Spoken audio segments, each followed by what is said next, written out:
Speaking about his years in aviation, General James H. Doolittle, former chairman of the National Advisory Committee for Aeronautics. This is my 50th year in aviation. I started in 1917. In those days, the airplane was very simple. There was a stick and wire contraption covered with cloth, and if somebody had drawn a picture of a modern-day airplane, we would have thought him slightly mad. Perhaps the best way to explain what's happened in aviation is to say that in those days, there was a fixed landing gear, simple engine, simple airframe.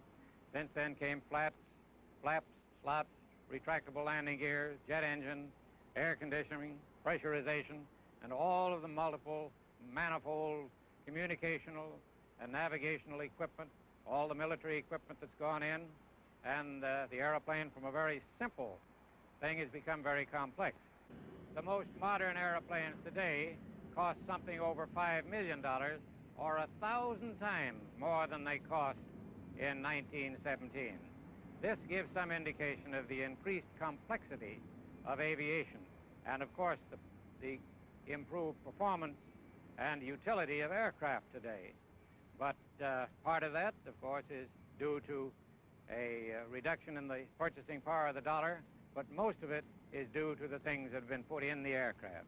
Now, if we look at this airplane over here, we see a subsonic airplane flying at around 600 miles an hour, crossing the continent in about 5 hours.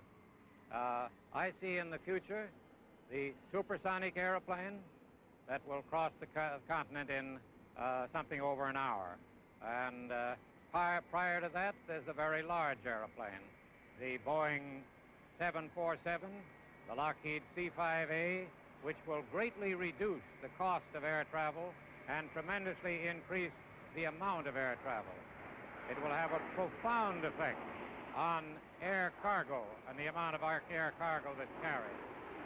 There will also be the VTOL and STOL aircraft that will make it more convenient to fly and will save time over short distances. All of these things are coming.